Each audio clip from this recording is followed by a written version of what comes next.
Their team total is 19.5 wins. I told you to go under, and it's by far the best bet I have recommended on this network in 4 years. They can't get out of their own way. And now Sloot is out for the year. Let's hope Sloot gets back, because I respect the hell out of Sloot, and I want her to go out on her own terms. Hopefully we'll have her back for the 26th season. Betting above the rim, only on SportsGrid. I got a feeling Pittsburgh's going to the Super Bowl. I got a feeling there is no chance they're going to the Super Bowl with Aaron Rodgers. I'm just kidding. They're still not expected to have over 8.5 wins. They're still not expected to have a winning record. Now, I know things could change for the next 24 hours. I get that. But everyone expected Aaron Rodgers to sign with him. He's going to sign with him. Pharrell Coast to Coast, only on SportsGrid. The two guys that can do it all. Too much electricity this morning. This is a good time. We're having a lot of fun. I had to do a triple take. Ka-ching! Why? Because of parity. I didn't mean to offend. Yeah, it's not going to happen. Load management is a dirty word. Let him rip. You know what? Circumstances provide the results. What? How do you do this one? Oh, Donnie, you got such a good show there. A network that is booming. The Early Line, only on SportsGrid. The game is on. The stakes are high. But the action isn't just on the field. He's rearranging that rim. Get it inside! SportsGrid's in-game live. Your ultimate second screen experience. Just a little flyer, couple of thoughts. 15.5-point live line. Every prop, every play, every day. Anything can happen. That's complete chaos. It's smarter to be on SportsGrid.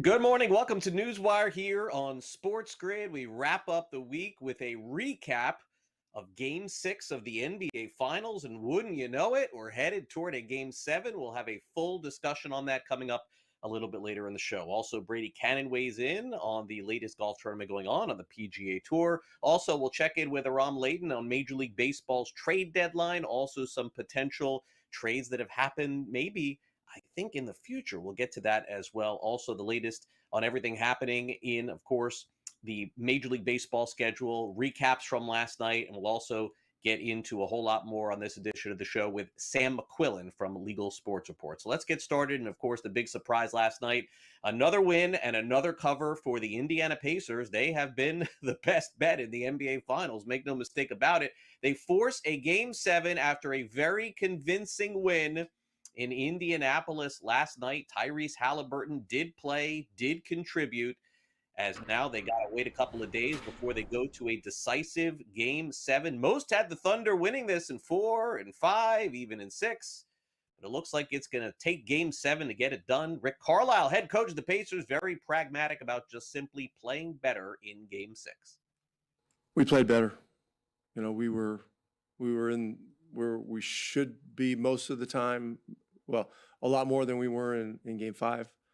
And we were stronger with the ball, we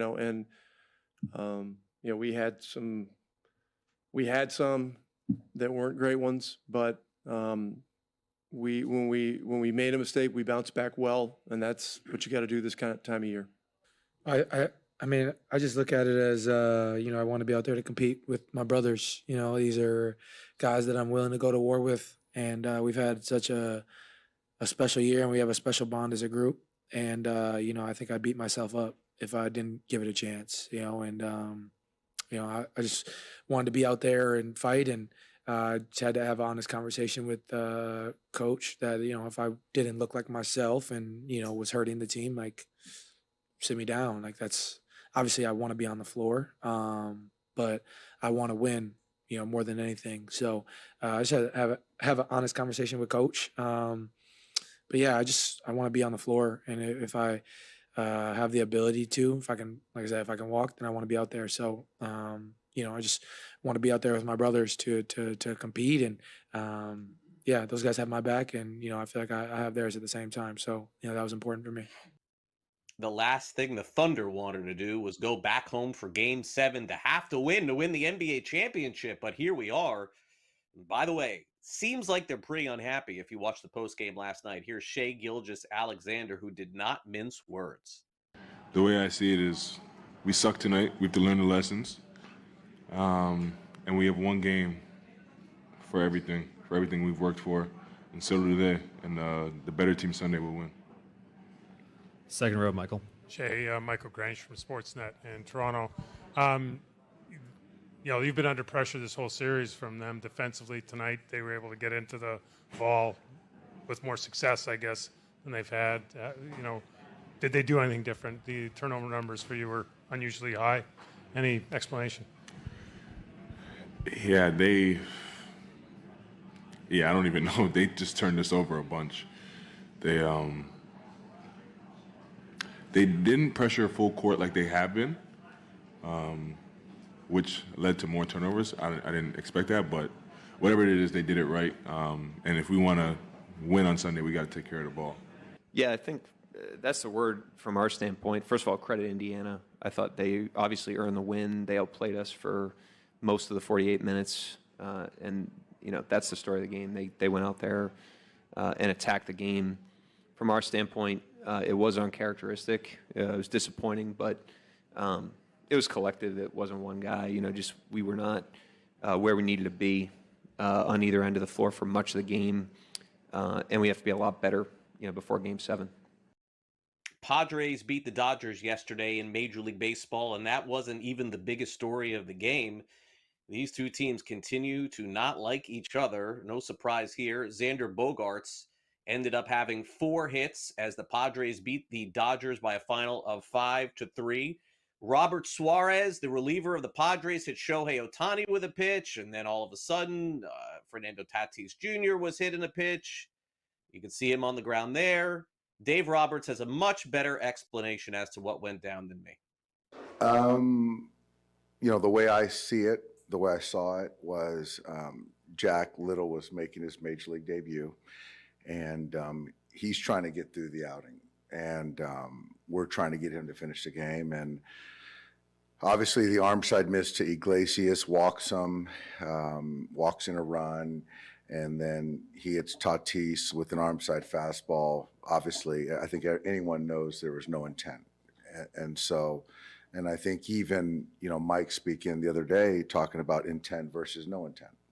And so I think that anyone understands that there was no intent there. And even by my reaction, I didn't feel good about Tatis, a great player, good guy, getting hit.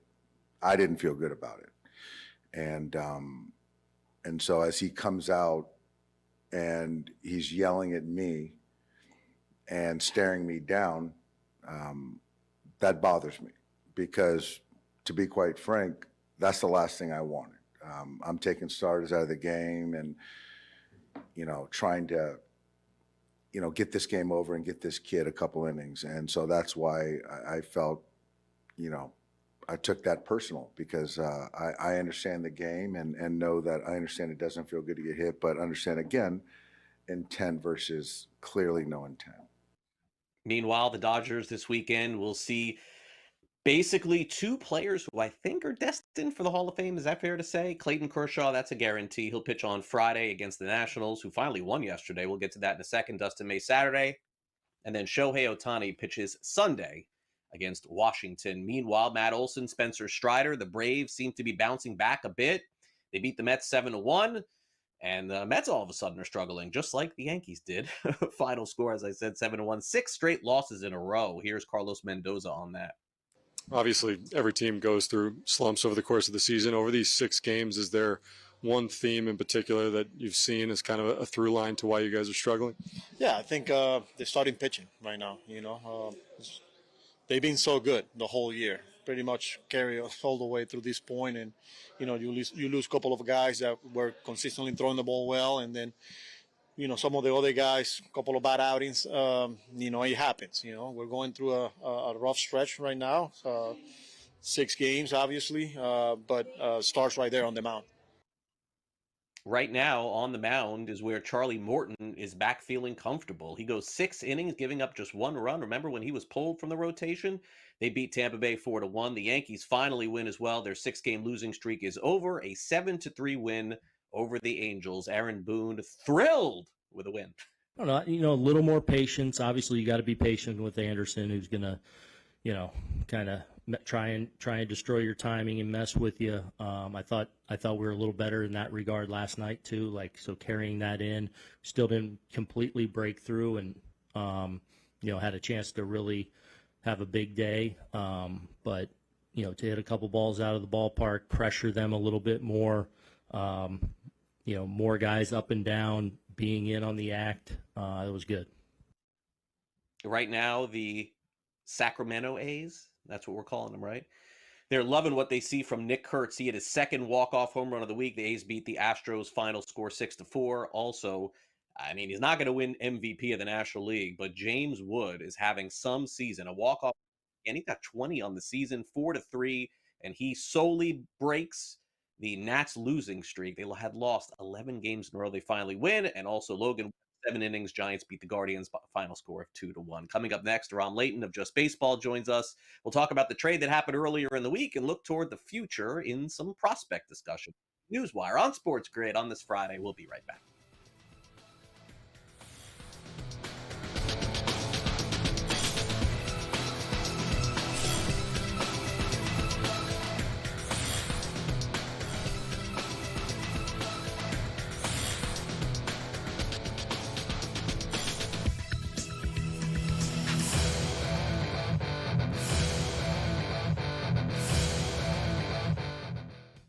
On June 25th at 7:30 p.m., ditch the guesswork. Ben Stevens, Kevin Walsh, James Young, and Tom Vecchio have your NBA draft betting coverage pick by pick, bet by bet, all night long. We got all the insights and expert analysis, because betting blind isn't a strategy. Coverage starts at 7:30 p.m. on June 25th, only on SportsGrid.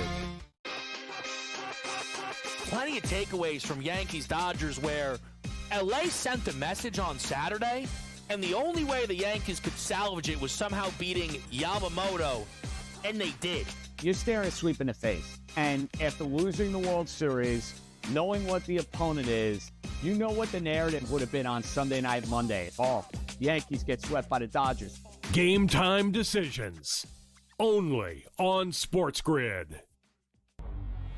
Does a guy like Giannis fit onto that roster if you can make some of those changes? I just don't see a KD pursuit as being realistic for the Knicks. But hey, if they can pull a rabbit out of a hat, as Leon Rose oftentimes can, I'd go after Giannis in a heartbeat. It's just, what type of package could they entice for the Milwaukee Bucks? And is it a 3 or 4 team trade? It gets a little bit tricky in that regard. You see the Knicks there with a plus 340 price. The early line, only on SportsGrid. The Minnesota Vikings, J.J. McCarthy, who had such a good training camp last year, and it looked like he was pretty good, I believe, in the preseason, if I'm not mistaken, ended up going down for the full year. The Vikings are still obviously committed to him. They knew that McCarthy was going to be available at some point in June. And McCarthy actually went on record last week and confirmed 2 weeks ago he was cleared medically. He did work last week.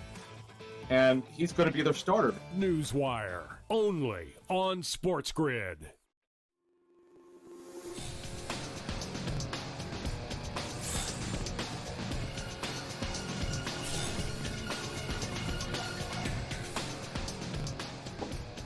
Welcome back to NewsWire here on SportsGrid. Aram Leighton's with us. We're going to talk some baseball. You can find all of his work over at justbaseball.com and do a great job breaking down prospect discussion and draft and everything else. And you guys should really check it out before the first-year player draft, which is coming up at the All-Star game in less than a month. So Aram's with us now here. Aram, great to have you back here on NewsWire. And certainly, it's been an interesting year. I think for baseball in general, attendance is up and viewership is up, and I'm sure for you guys, clicks are up too, because prospect talk and young player talk certainly never dies. But let's dive into what the Red Sox got back from the Giants. I mean, you've been doing this a while, and so have I don't think that I've seen a trade with such little discussion as to the return. I mean, when Mookie Betts got traded, it was, like one guy. We all thought, oh, this could be bad. But is it fair to not even discuss James Tibbs at all? Like, I mean, he's been pretty good. And I mean, look, I'm not saying that they got back at Devers here, but it seems like they didn't get nothing, right? Yeah, it's so funny you mentioned that, because even in our episode where we're breaking it down, I'm like, wait, we got to talk about the players, because there's so many sideshows that came with the trade going down that you almost forget that James Tibbs, not only was he a top 15 pick, this is a guy that has played well out of the gate. The biggest knock on him, I think, as an outfielder coming out of Florida State was, oh, he might be a platoon guy, right? He really struggled left on left.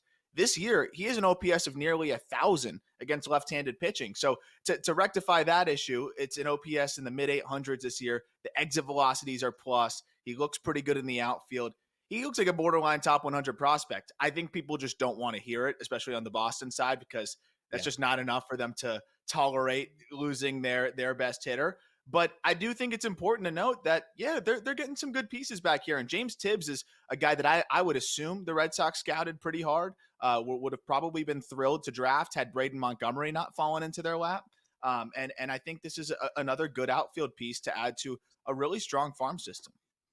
Yeah, and Kyle Harrison, once upon a time, was the Giants' top pitching prospect, and maybe gets things going with Boston. I mean to sort of say that this is another Mookie Betts trade, I think that's ridiculous. I think they did get players back in this deal, but when you shed $250 million on a player, you're certainly not going to get back the full return that you would think. So one of the reasons why I guess Boston felt like it was okay to make a trade like this is they essentially have three of the top young offensive prospects in the game. One of them they sent down to the minor leagues. So let's start there. Christian Campbell, who had such a great spring and made the team. But making the team doesn't always mean you're going to have a great first season. Red Sox are saying the right things here. This is just a pause, sort of a rework, and then maybe we'll see him back at the end of July and August. Do you think that that's fair? It probably is. I do wonder how much they're going to try to reset some of the hitting mechanics side of things and get him to a point where, is it trying to hedge some of the weaknesses here, or are they going to try to rework his swing in general? Because it's a very unorthodox swing, and we've had players that have succeeded at the major league level with an unorthodox swing. But I think to the degree that Christian Campbell, has moving parts and an erratic nature and kind of steep path, there were some questions I had coming into the year as to whether he would be able to hit enough at the big league level. I think what we saw is it's freakish bat speed. He's an athlete that is really impressive in the box, so he can get away with some things. But as you know, Major League Baseball, they start to identify things in those blue zones, and they'll start attacking them and executing it. And he's the kind of guy that I think is going to go to AAA and he's going to destroy there. So there has to be a little bit of an intent to, okay, what was my weakness? How do I work on that in a controlled setting? Because it's probably going to be one of those things that only really rears its head back at the big league level. But then I think another important aspect of this is, people were citing defensive versatility. I don't think it was versatility, right? It was more, what is his actual defensive home? And that's why he was moving around so much in the minor leagues last year. And that's why we saw him moving around a little bit in the big leagues. He needs to get better at second base. And I think that's the clear spot. The outfield, as you alluded to, is taken care of. And I think he lost a lot of reps at second in the minor leagues while they were trying to see if he could play the outfield. Second base is probably where he needs to get better at. And I think just being able to focus and work hard on that without trying to survive in the batter's box every single day, I think will be helpful for his development on that side of the game as well. And also on Boston, we've seen the debut of Roman Anthony hit a home run the other day for the first time, was able to retrieve the ball, so was happy to see that. But beyond that, it's been a little bit of a struggle. But again, I don't know how to judge this a week or two in. Everyone sort of expected when a guy like this gets called up to be the savior. I think, honestly, Aram, that's why the Boston held off so long. They didn't want him to feel that pressure, but there's no getting around it. That's how you feel when you get called up. Especially when the anticipation builds and builds and builds. And this is a special prospect, of course, right? Consensus number one, Roman Anthony, but the power and everything that he can bring to the table is so impressive. But this is still another player that it's going to take some time. He's 21 years old. He's still learning to hit secondary stuff a little bit more consistently, but the runway now is open. And I think this is now an opportunity for Marcelo Meyer, Roman Anthony to get those reps at the big league level. And then you hope Christian Campbell rejoins at the end of the year. So here we go toward the All-Star break, and the Futures game announcement will come next weekend. And we're also waiting for other players to get called up to the big leagues. Are there any in particular around that you see as impact players? I know Bubba Chandler is the name that everybody just keeps bringing up for Pittsburgh. I guess we got to wait till they're like completely out of it. I mean, I guess. I don't know. Is there anyone beyond that? He should have been up already, honestly. I think they're so jaded by the Paul Skeens thing last year where they lost the full year of control because he came up and it's still unseated, Jackson Merrill for Rookie of the Year. They don't want to give Bubba Chandler a chance because the National League Rookie of the Year race is still wide open somehow. It is. So I think we're going to have to wait even longer until they feel real confident there. But I'm watching Chase Burns right now in Louisville now in AAA for the Reds. And the way that he is throwing the baseball, of course, their first round selection, we knew the stuff was going to be crazy, the fastball, the breaking ball, and now a changeup that's really developed well. And the Reds are starting to play some better baseball. Rhett Lauder has been out. So I feel like you look at a Chase Burns as maybe the next man up if they need somebody to plug into that rotation. And he's electrifying, and he could be a difference maker. So that's a player that I'm looking at. And then on the Sacramento A's side, Luis Morales is throwing the ball really well. They're kind of in survival mode. That's a guy that could jump into the rotation. Some command questions, but when he's on, he can dominate. Good seeing you, Rob. Hope to see you at the ballpark soon. Thanks again for coming on. Likewise. Thanks for having me.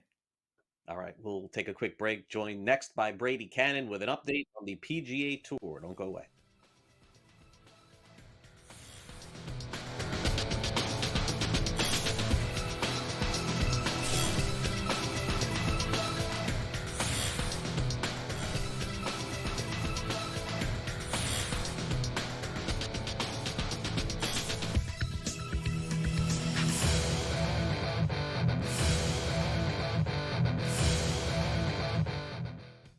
On June 25th at 7:30 p.m., ditch the guesswork. Ben Stevens, Kevin Walsh, James Young, and Tom Vecchio have your NBA draft betting coverage pick by pick, bet by bet, all night long. We got all the insights and expert analysis because betting blind isn't a strategy. Coverage starts at 7:30 p.m. on June 25th, only on SportsGrid. Plenty of takeaways from Yankees-Dodgers where LA sent a message on Saturday, and the only way the Yankees could salvage it was somehow beating Yamamoto, and they did. You're staring a sweep in the face. And after losing the World Series, knowing what the opponent is, you know what the narrative would have been on Sunday Night Monday. Oh, the Yankees get swept by the Dodgers. Game time decisions, only on SportsGrid. Does a guy like Giannis fit onto that roster if you can make some of those changes? I just don't see a KD pursuit as being realistic for the Knicks. But hey, if they can pull a rabbit out of a hat, as Leon Rose oftentimes can, I'd go after Giannis in a heartbeat. It's just, what type of package could they entice for the Milwaukee Bucks? And is it a 3 or 4 team trade? It gets a little bit tricky in that regard. You see the Knicks there with a plus 340 price. The early line, only on SportsGrid. The Minnesota Vikings, J.J. McCarthy, who had such a good training camp last year, and it looked like he was pretty good, I believe, in the preseason, if I'm not mistaken, ended up going down for the full year. The Vikings are still obviously committed to him. They knew that McCarthy was going to be available at some point in June. And McCarthy actually went on record last week and confirmed 2 weeks ago he was cleared medically. He did work last week. And he's going to be their starter. NewsWire, only on SportsGrid.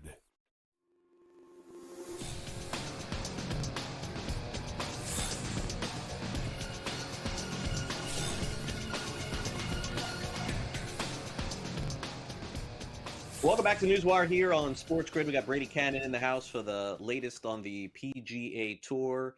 And Brady, we're going to get through 2 days of this. And boy, I got to tell you, the leaderboard looks really familiar, completely unfamiliar from the U.S. Open the week before. But it's like all the bettors who took all the big names last week may end up cashing in this week. I'm seeing Scotty Scheffler near the top. I'm seeing Rory McIlroy near, well, actually Scheffler at the top, Rory McIlroy near the top. And so, I mean, anybody who roots for chalk, I guess, is going to get their way this week. Yeah, and Patrick Cantlay making a move as well. He was one of my picks last week who narrowly missed the cut, unfortunately. But you're right. The stars are showing up here early. Wyndham Clark even showing up. Now, he has gotten off to good starts on a few different occasions so far this season. I would not be surprised if he fell off, though. He has not had a great year at all. And a lot of times these hot starts have not ended well. So be interesting to see what he can pull off. The real thing that is going on today is the wind. I did not see this in the forecast, Craig, but we've got about 20% of the field. Remember, there's only 72 players out here, and now there's 71 because Justin Spieth withdrew yesterday due to injury.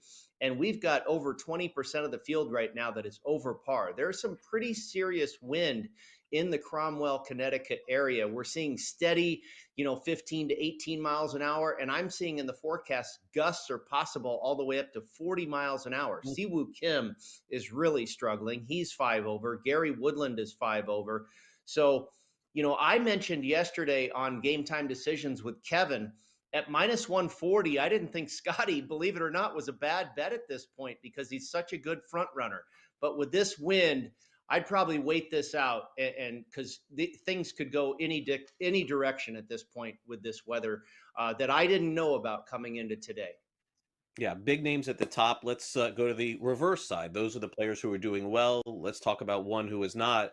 I'm looking just at the leaderboard, just like you, Brady. I mean, you're watching it closer than me, but I see Ludwig Åberg, who is among the top 5 in terms of favorites. I believe he is over par at this point. So, I don't know what the thought process is on taking some of these guys to advance and move forward, but am I correct by saying there is a cut today? Is that accurate or not? No, there's no cut. So that's, I think to the bettor's advantage.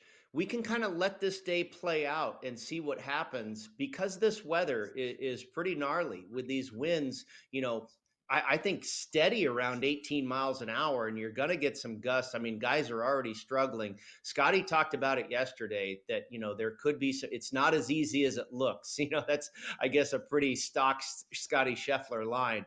But I would probably just wait this out. The weekend is not calling for heavy wind. You're seeing like less than 10 miles an hour on Saturday, and then maybe right around 10 miles an hour on Sunday. That's not going to affect a professional golfer too much. So I might just sit on my hands and not hit submit for a few hours today, because this could go a number of different directions. You mentioned Åberg.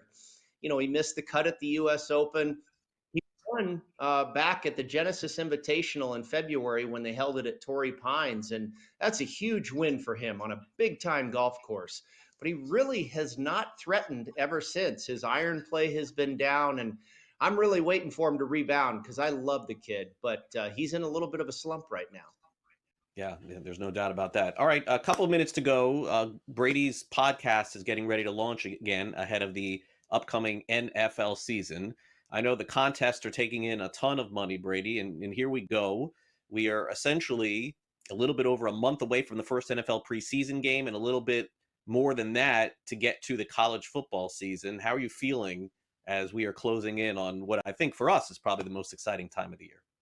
Yeah, I'm starting to get everything, all the ducks in a row to get the football contest show going once again. It'll be airing here on SportsGrid. Our first episode will be August 22nd.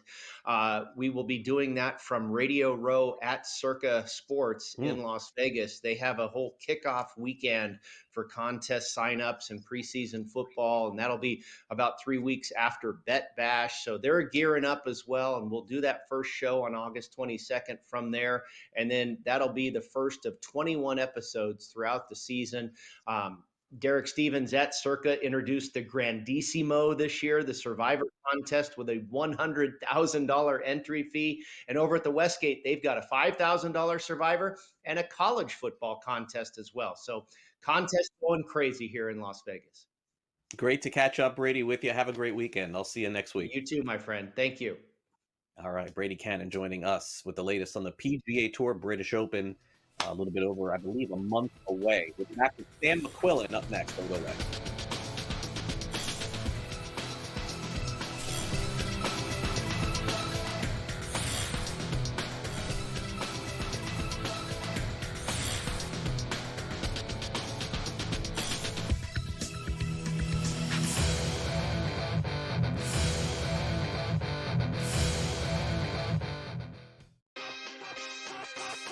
Here we go at Oakmont. Let's start with the course. What do we know about this course? How long is the rough, and does course history come into effect for you this week? The U.S. Open has always been billed as the most difficult test of golf there is on the planet. And I tell you what, it's often labeled as the most difficult golf course in the world is Oakmont. Game time decisions. Only on SportsGrid. We don't want you playing here. Can you move positions? Do something else. He starts the season like 0 for 150, it felt like, and finally finds himself in a groove at the plate, hitting 272. 15 home runs on the season? Now he's shipped to San Francisco. What is management going to do? Nobody who's paying you $313.5 million is going to hear anything from you. They'll figure out a way to get rid of you, and that's exactly what they did. The early line, only on SportsGrid. Every 5 days, it's really exciting when Skeens pitches, and it's terrible watching him pitch because every time he pitches, they don't score. Having him hit the lineup probably would actually help when he pitches. There's no way to do it because you can't, but yeah, it's beyond frustrating. And the numbers will tell you, the books have adjusted. Pharrell coast to coast, only on SportsGrid. Dialing it back to his old days with St. Louis and Arizona. Buy or sell, Goldie will finish top 7 in fantasy first baseman. No, I'm going to say no. I think he'll fall off. Older player here, he'll be top 10, but not top 7 here. Top 10, I would say yeah, I'd buy it. Top 7, I'm going to say no here. I think he'll put up decent numbers here. Not as good as he was. I don't think he's going to bat 340, 350 all year long. Fantasy sports today, only on SportsGrid.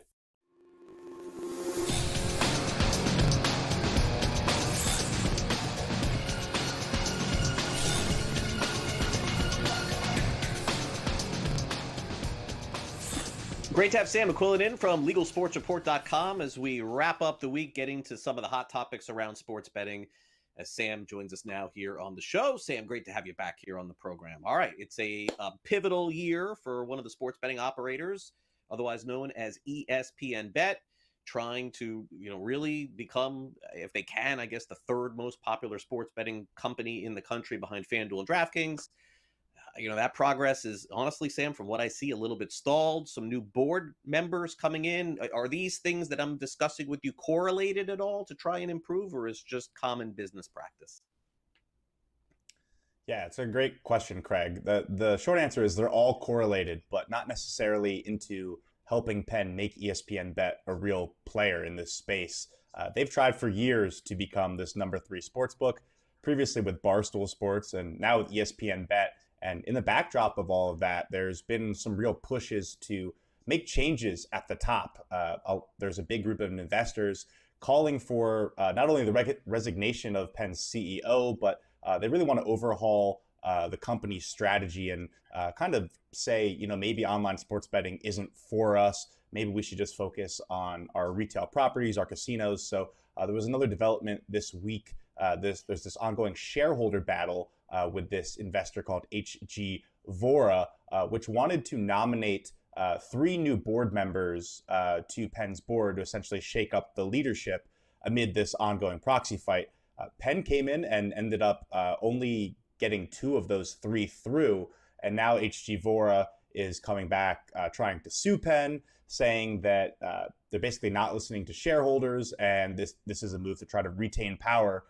All while they struggle to try to grow ESPN Bet. We've seen them ramp up their efforts. I just saw a commercial yesterday talking about how you can now link the ESPN app to the ESPN Bet app.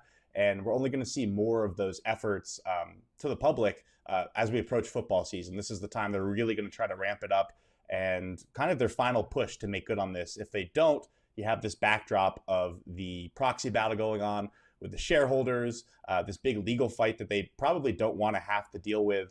In the meantime, Penn has only had about 3% of the market, which is not even third, not even fourth. It's 6 behind FanDuel and DraftKings for now anyways. So we've also heard Penn brass talk about the ability to opt out of this deal if it's no longer making us money, or if we're just going to keep losing money here by 2026 if they don't hit certain measures in terms of market share.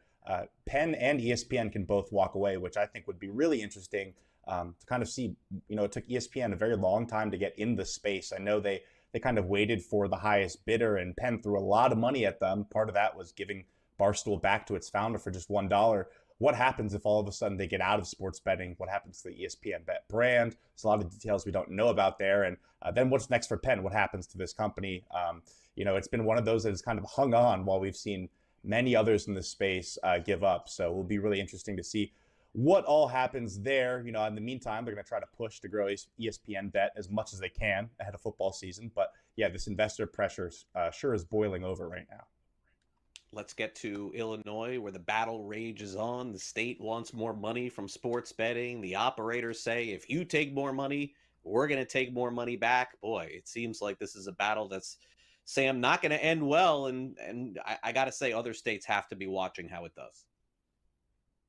Yeah, whenever there's battles, there's debris and other people get affected, whether it's other states saying, hey, we really like what Illinois is doing, cracking down on these companies and raising the taxes, or whether it's the bettors in those states getting those fees passed down to them.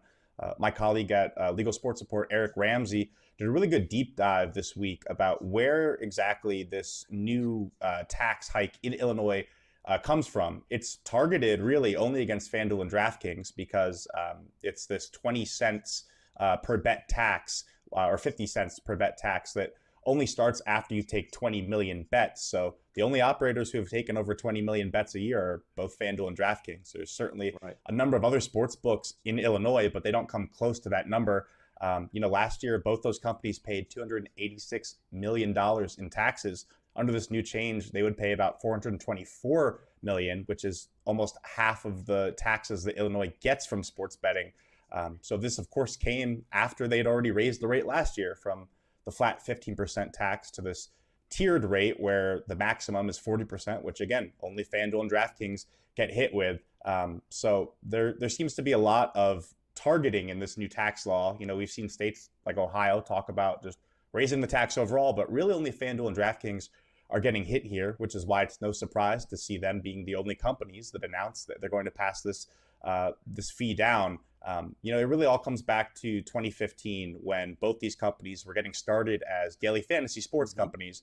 There was a big push from the casinos in the state to not let that happen, to classify that as illegal betting, mainly from Rush Street, which owns Bet Rivers and is their owner is a very influential person in Illinois, gives a lot of money to the governor, a lot of money to different lobbying groups in the state. So it's no coincidence that we're seeing these kind of targeted tax rates against the companies that the casinos fought against the companies that they said were infringing on their rights and are now, or on their access, and are now really not competing in this space. So FanDuel and DraftKings obviously responded with that surcharge being passed down. But how does that change their business in Illinois over the next year, especially in the football season? Are we going to see that even matter for people? Are they going to care about this, paying an extra 20 cents on a $10 bet?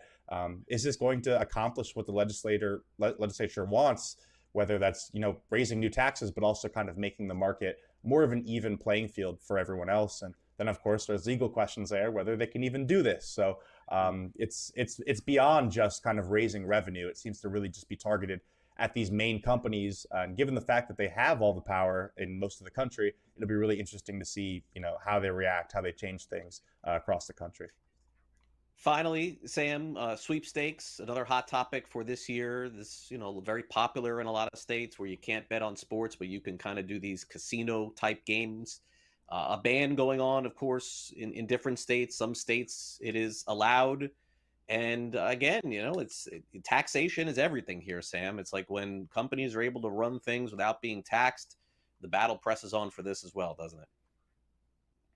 Yeah, that's how they got Al Capone, right? It wasn't, it's a lot easier to prove that you're not paying taxes than it is to, say whether you say something that's legal isn't actually illegal. We see this all the time in the gambling and sports betting space. One company says this is allowed, one company says your definition is wrong. So now we've seen states like New York move forward with these bans on these sweepstakes games. New York's now the fifth state to send a bill to their legislature, which would effectively ban all of these, games that mimic online casino and sports betting products, often with a loophole of being able to bet with free money, but usually people don't bet with free money. And the states really, for them, it's about, collecting that revenue, collecting not just the tax revenue, but, licenses cost a lot of money as well. So this is a way that a lot of companies have been able to kind of flout that, fiscal responsibility. And, New York, we saw the attorney general sent, over 25 letters to these companies. So this law comes after that. We've seen other states like Louisiana, Mississippi do the same, where their attorney generals send out a bunch of letters, and then you kind of see the legislature follow through with a bill. So New York is obviously, a very big state. If they sign this, it wouldn't just ban, the sweepstakes operators themselves, but it would ban any payment processors, any software vendors from working with these companies, which is another shot to kind of cripple their business and how they work. So, they face big penalties, big fees if they don't comply. So it's no surprise we've already seen a bunch of these companies pull out of a big state like New York, and wouldn't be surprised if, another state follows suit if that's kind of the case. And this is kind of the last we hear about, the sweepstakes fiasco. Great stuff as always, Sam. Enjoy the rest of your weekend. Enjoy NBA Finals Game 7 too. Thanks for coming on. You too. Thanks, Greg. All right, Sam McQuillan here with us, and we'll take a quick timeout. Speaking of Game 7, which is coming up on Sunday night, we're going to have Brett Siegel coming up from Clutch Points, break down what happened last night, and look forward to the final game of the NBA season. You're watching NewsWire on SportsGrid. We'll be back right after these messages. Don't go away.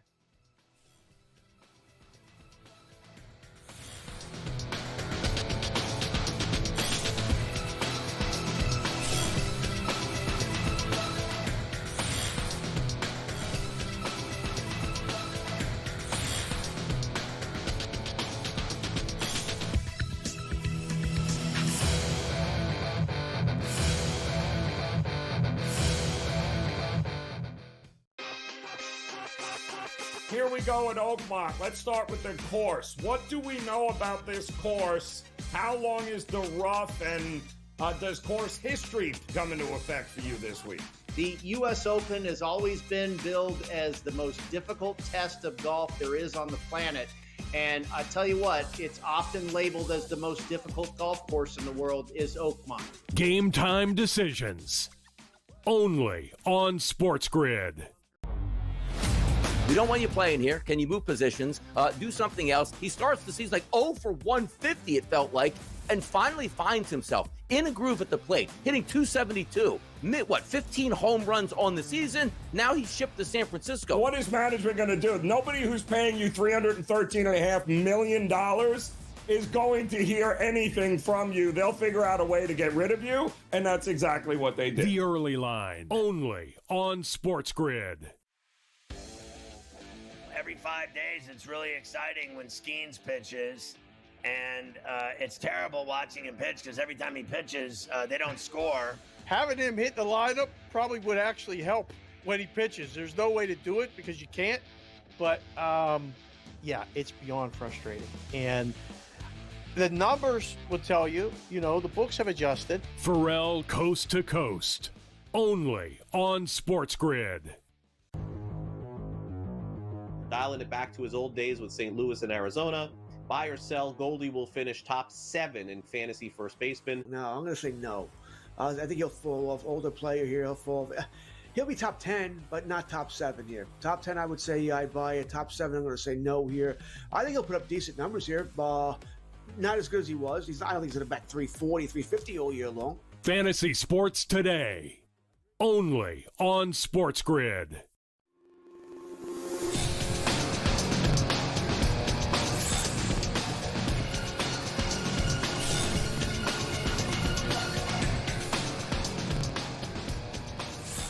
Welcome back to NewsWire here on SportsGrid. Brett Siegel has been covering the NBA Finals for Clutch Points, and it looks like he's got one more game to watch on Sunday, surprisingly.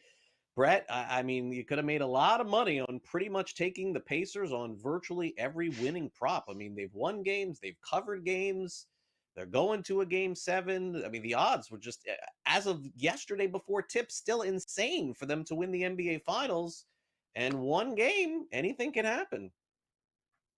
Well, I don't know about the odds. I don't know about all that, but I do know that this has been a fantastic series. I know that the Pacers have been labeled as that underdog, but they are far from that, and they've proved that in this series. Given the 68-win Thunder, everything that they can handle, and now we go to a Game 7 I got the Game 7 hat right above me, as you can see, and anything can happen in that game. We really don't know what to expect, and it's going to take a great effort from either side to lift that Larry O'Brien trophy. So Tyrese Halliburton did play as we expected. He had 14 points, 5 assists. He shot 5 or 12 from the field and made 3 3-pointers. What's your assessment of his play? I thought he looked fine. I didn't see really any limitations with that calf injury. And granted, from time to time when he was moving side to side, he did look a little bit slower, but overall, he seemed to be playing with the same kind of pace, same kind of intensity. And maybe that's just because they were home. He had all that adrenaline going through him and whatever else they may have shot him up with to get him out on that court. But Tyrese Halliburton looked good. He looked confident, and he's going to be the same kind of player going into game 7. And I think it's the team really rallied behind him. We saw Obi Toppin playing a lot more aggressive. Andrew Nemhard was a huge factor early on in this game on both ends of the court. And then obviously TJ McConnell, who many are talking about maybe being finals MVP with his play off the bench. I think he's been absolutely spectacular. And he's the engine of this team. That they're going to be able to compete in game 7 and potentially win because of his contributions off the bench. Now you mentioned Obi Toppin. It's clearly, I would say we're surprised with some of the performances that the Pacers got, but this is how they've gotten there with different players. In fact, Pascal Siakam, by all accounts, kind of had a down game as compared to what he's done in the rest of the finals. But Nemhard, as you said, stepped up with 17 points. Obi Toppin with 20 points as well. Trying to figure out the recipe for the Pacers to win each night is difficult, but when you look at the outcome, it's just multiple contributors. And that's been the case if you've watched them throughout the second half of the season. It's not just one guy like other teams where they play exclusively through one superstar. Halliburton is usually the main facilitator of the offense, but he can get going some nights. It can some nights be Siakam. It can be Nemhard. It can be Toppin. And they just go down the list. I think at halftime, they had 6 or 7 guys with at least 8 points compared to the Thunder, who it was really only Shea Gilgeous-Alexander and Jalen Williams who were scoring it. We saw just a ton of success from the Pacers last night. I think that they really put the Thunder on their heels and let them know that they know how to beat them in this series. Heading back to OKC now, the Thunder, one of the best teams in the league, had the best record this season, best home team, but the Pacers have already won there on the road. They won game 1. They have a chance to win game 7 as well. Yeah, they certainly do. All right, so let's go to the Thunder here for a minute. I mean, they're probably happy that they have game 7 that they get to play at home, but man, I can't imagine that they're happy having to play the game. Shea Gilgeous-Alexander, boy, he was really emphatic about how bad they played last night. He hit 7 of 8 free throws and 7 made shots, 21 points, way down from where he probably expected, although the game didn't really mean anything late. Usually when it does, he scores more points. We're all going to be looking at him, Brett, I would suppose, in game 7. If he puts a 30 spot up, win or lose, you'll be happy. If not, man, a lot's going to fall on him. Well, I'm kind of looking the opposite way. I think that Shea could go for 30, 35 points, and they could still lose this game because it's those other guys that must step up. Chet Holmgren was virtually a no-show in game 6 for the Thunder, and they must get production from him if they are going to be a championship-level team. Jalen Williams obviously took a step back from the 40-point game he had previously in this series. And then other guys, where are they going to get production from the three-point line? And that's been a big conversation. Their perimeter shooting in Indianapolis, it has not traveled from Oklahoma City. Will it be there in game 7? Will they be able to get shots from Caruso, Aaron Wiggins, maybe Cason Wallace hit 1 or 2 shots from the perimeter? They must get some three-point shooting because as the Pacers showed in game 6, they're not going to be afraid to let it fly, especially because their backs were up against the wall. They were facing elimination. Now in game 7, they're going to be going in with the same philosophy. They're going to be very aggressive, and they're going to be looking to hunt their shot in this one. Let's take a look at the results from the first 6 games where the Pacers stunned everybody to win game 1 by a point. But really, since then, the Thunder have been bounced back and then bounced out. They win by 16. They lose by 9. Then they win the back-to-back games to push it. Pacers win game 6 to push it to 7. So here is the key question, Brett, as we weigh in on game 7, and certainly for us here at SportsGrid, the point spread's a huge factor here, and Oklahoma City is going to be a big favorite in this one. What do you think happens? How does this play out for Sunday night? I think that the Pacers are a team that has destiny on their side right now. I don't know why. I don't know how to really explain that, but it just seems like that this team has been the best in the league during the second half of the season. It's translated perfectly into the playoffs, and we're seeing it now in this final series. Never once have they really seemed like that they're in danger, and they just play freely. They play through their veterans. It seems like they're playing like they've been in this spot before, which Pascal Siakam, one of the leaders of that locker room, has. He's won a championship before, and he's been in one of these long series against the Warriors in 2019 when he won with the Raptors. I think that as long as you can get a little bit of production from Tyrese Halliburton and you're finding success getting into the paint with guys like TJ McConnell, Obi Toppin, and others, I think that the Pacers have a very good chance to win this game.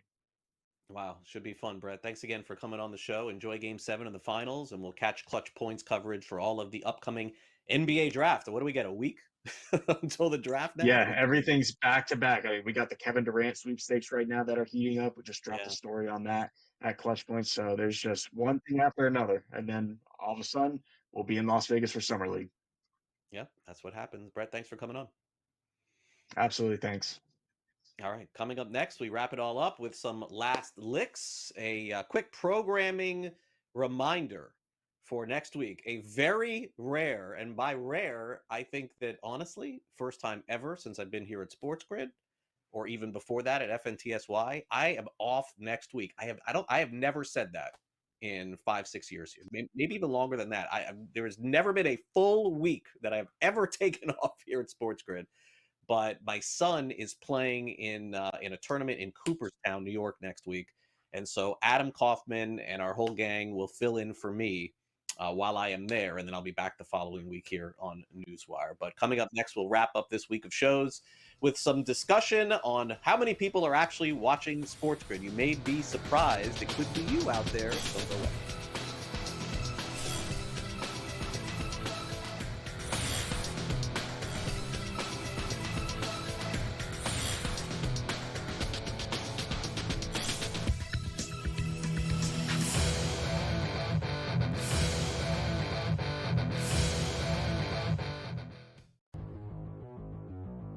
Dialing it back to his old days with St. Louis and Arizona. Buy or sell, Goldie will finish top 7 in fantasy first baseman. No, I'm going to say no. I think he'll fall off. Older player here, he'll be top 10, but not top 7 here. Top 10, I would say I'd buy it. Top 7, I'm going to say no here. I think he'll put up decent numbers here. Not as good as he was. I don't think he's going to bat 340, 350 all year long. Fantasy Sports Today, only on SportsGrid. I'm with you in that you're going to have to take calculated risks. And that's what Leon Rose has been about since he's been here. And he's been measured. He hasn't been gung-ho in terms of mortgaging this franchise's future for immediate gains. They have had a prudent approach, and you're going to have to roll the dice in certain respects to get to that top level. And you're right, Donnie, when you look at next season, all things considered, you hope that they're healthy, and if they roll over, say, 85 to 90% of this roster, this is a top 3 team in the East. With Boston coming down, Milwaukee's going to come down, and so you have to figure it's going to be Indiana, the Knicks, the Cleveland Cavaliers in some sort of order in the preseason rankings. And so where they go from here, Jason Kidd is obviously the hot name right now. Both sides are interested from what we've heard in terms of Kidd and the New York Knicks.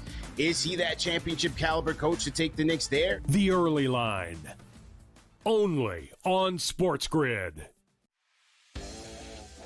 Every 5 days, it's really exciting when Skeens pitches, and it's terrible watching him pitch because every time he pitches, they don't score. Having him hit the lineup probably would actually help when he pitches. There's no way to do it because you can't, but yeah, it's beyond frustrating. And the numbers will tell you, the books have adjusted. Pharrell Coast to Coast, only on SportsGrid.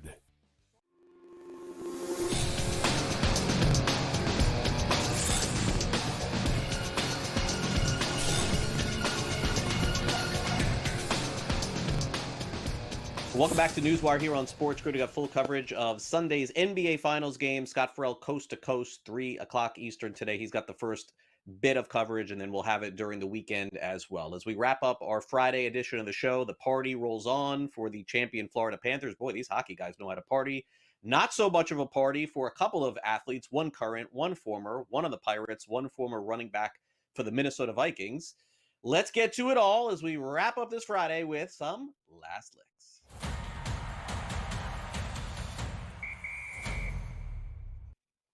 So when I saw this story post yesterday on social media, I thought this is going to be a good story regardless, right?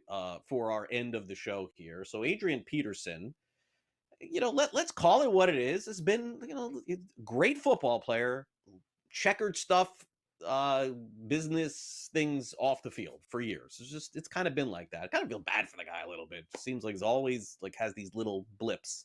Here's another one. So he's playing in some sort of poker game somewhere, and for whatever reason, I'm going to guess he lost, right? I mean, he wouldn't be happy if he would be upset if he was winning. Ended up getting into a battle or a brawl with someone at the poker game. And guess what ensues here? A fight. And the most phenomenal thing in the fight was the background. And in the background, you can clearly see SportsGrid TV. Were they mad about Donnie Rightside? Were they mad about Donnie? Did they not like him? Did they not like me? I don't know. But this made, what's funny is it kind of made national clicks. I believe we're using TMZ's. I can't clearly see, but I believe we're using TMZ's tweet or on X. Yeah, so at the poker game, everybody's just chilling out, fighting, and watching SportsGrid in the background. There's actually a picture of Donnie there too. It's kind of funny. All right, well, no one's mad more than Major League Baseball this morning to see this. This is Dennis Santana. By the way, Dennis Santana, the Pittsburgh Pirates, out of the bullpen, may be anonymous for you. For me, this guy's been really good this year. He's been a really, really good pitcher for the Pirates. Probably a trade candidate, I would say, as we get closer to the end of July. Did not like some of the things that he saw or heard about a fan in Detroit, if I'm not mistaken. And unfortunately, kind of like Anthony Rendon in the past, and kind of like some other players in the past, we've seen it. Boogie Cousins, if I'm not mistaken, overseas did this a couple of weeks ago. Dennis Santana went in on a fan, meaning that he took a swipe at a fan in the stands. You cannot do this, no matter what people say. They threw the fan out. Obviously said some horrible derogatory things without question. Fan fully culpable for doing it. I get it. But as a player, you can't jump up and try and punch a fan in the stands no matter what. How will Major League Baseball respond to this? I mean, I can't predict. I mean, Mike Hill, who used to be the GM of the Marlins, got to make this decision. I'm going to guess there's some sort of fine or suspension coming. You just can't do this, or then players will feel empowered to fight fans in the stands. So bad look on both sides. By the way, the fan was wearing apparently a Tigers jersey and a Pirates hat. That's kind of weird. Finally, the party rolls on for the Florida Panthers. The Panthers have been partying every single night since they won the Stanley Cup. They've moved their party now down finally to Miami. Remember, Sunrise and Miami, two different cities far away from each other, about 45 minutes to an hour. And this one they had at a club called 11, which is a very popular club in downtown Miami, not far proximity-wise, because I'm familiar with the area, from where the Miami Heat plays, okay? So that's where the Heat plays. 5 minutes away, 10 minutes away is this club. Not where the Panthers play. It's where the Panthers used to play 20 years ago, but not where they play now. And at the club, Sam Bennett, who was phenomenal in the Stanley Cup Finals, took a line from The Wolf of Wall Street, from Leonardo DiCaprio, and got on the microphone and said, I ain't leaving. Bennett is a free agent and is going to get paid. He's going to have to get paid a lot of money. Couple of Panthers, by the way, insinuated this last year after the finals and left. So we will see if Sam Bennett ends up staying with the Cats as they go for 4 straight East championships and 3 straight cups. That's crazy. Great year for the Florida Panthers. All right, that'll do it for the show today. Thanks again to Brett Siegel for coming on our show, as well as Sam McQuillan from Legal Sports Report. And thanks to Brady Kannon for talking some golf with us. We got Scott Farrell coming up at 3 o'clock Eastern after Smiley has the latest on the PGA Tour. That's followed by Front Office Sports today, Game Time Decisions, In-Game Live, and Sports Rage tonight. So thanks again to Luke. Thanks to Frank. I'm out next week, so I hope you guys enjoy next week. And Adam Coffey will be sitting in for me, and I will see you a week from Monday for our next edition of NewsWire. So enjoy all of your summer next week. I'll enjoy mine, and I'll see you soon. Have a great night, everyone.